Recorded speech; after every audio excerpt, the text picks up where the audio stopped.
पौराणिक कथा के अनुसार एक बार की बात है, किसी नगर में एक राजा ने एक मंदिर बनवाया जिसमें श्री कृष्ण की एक मूर्ति भी रखवाई, लेकिन उसकी कभी पूजा नहीं की। पूजा करने के लिए मंदिर में एक पुजारी को रखा गया।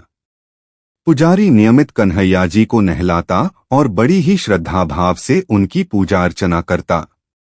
राजा भी रोज कान्हा जी के लिए एक फूलों की माला भेज देता था और जब वह दर्शन करने आता तो पुजारी उस माला को उतारकर राजा को पहना देता। ऐसा करते करते पुजारी की भी उम्र बीत चुकी थी। एक दिन किसी वजह से राजा नहीं आ सका तो उसने एक सेवक के हाथ मंदिर में माला पहुंचा दी और कहलवाया दिया कि आज वह मंदिर नहीं आएगा, इसलिए पुजारी उसका इंतजार ना करें। इतना कहकर सेवक चला गया। पुजारी ने हमेशा की तरह कन्हैया जी को माला पहना दी, लेकिन जब शाम हुई तो पुजारी यह सोचने लगा, माला उतारकर किसे पहनाई जाए। उसने सोचा क्यों न ये माला आज मैं ही पहन लूं, वैसे भी मेरी उम्र हो चली है, जीवन का क्या पता कब खत्म हो जाए। इतना सोचकर पुजारी ने माला उतारकर अपने गले में डाल ली, लेकिन इतने में ही सेवक आ गया और उसने बताया कि राजा की सवारी मंदिर में पहुंचने वाली है। राजा की सवारी आने की बात जब पुजारी ने सुनी तो वह डर गया। उसने सोचा कि अगर राजा ने उसे देख लिया तो वह तो मरवा ही डालेंगे।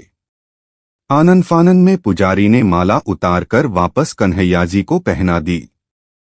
जैसे ही राजा अंदर आया तो हमेशा की ही तरह पुजारी ने माला कान्हा जी के गले से उतारकर राजा को पहना दी, लेकिन माला पर लगा सफेद बाल देखकर राजा समझ गए कि पुजारी ने यह माला स्वयं ही पहनी थी।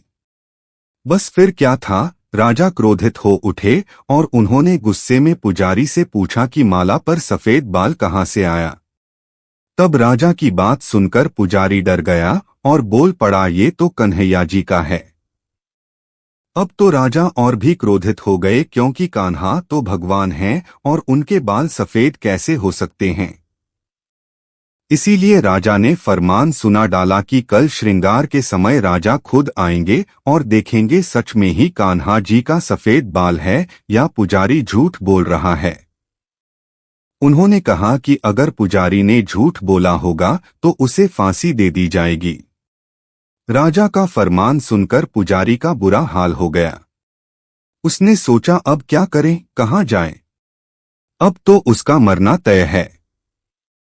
तब रोते रोते वह भगवान की शरण में पहुंचा और उनसे कहा कि हे केशव, मुझसे झूठ बोलने का अपराध तो हुआ है, लेकिन हो सके तो मुझे क्षमा कर दें और राजा से रक्षा करें। पुजारी ने कहा कि हे माधव, आपकी सेवा करते करते करते मैं वृद्ध हो चुका हूँ, अब आप मुझे माफ कर दीजिए, ऐसी गलती दोबारा नहीं होगी।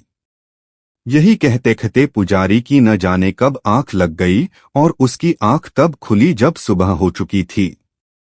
उधर सुबह होते ही राजा भी आ गया और कहने लगा, आज कान्हा जी का श्रृंगार वह खुद करेगा। ऐसा कहकर जैसे ही राजा ने कान्हा जी का मुकुट उतारा तो देखा कि श्री कृष्ण के तो सारे बाल ही सफेद हैं। लेकिन राजा को फिर भी यकीन नहीं हुआ। उसे लगा कि फांसी के डर से पुजारी ने ही बालों को रंग दिया होगा।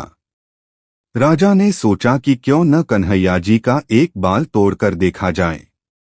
इसके बाद राजा ने कान्हा जी का एक बाल तोड़ लिया, लेकिन जैसे ही बाल टूटा कन्हैया के सिर से खून की धारा बहने लगी। यह देखकर राजा भगवान के चरणों में गिरकर माफी मांगने लगा। तभी श्री कृष्ण की मूर्ति से आवाज आई, हे राजन, तुमने मुझे केवल मूर्ति मात्र ही समझा, इसलिए आज से मैं तुम्हारे लिए केवल मूर्ति मात्र ही रहूंगा। लेकिन पुजारी ने सच्चे मन और पूरी श्रद्धा से मेरी भक्ति की है, इसलिए उसकी अनन्य भक्ति को देखकर मुझे अपने बाल सफेद करने पड़े। कन्हैया जी ने कहा कि भक्ति में कभी भी संशय नहीं होना चाहिए और सच्चे भक्त की लाज तो मैं कभी जाने ही नहीं देता।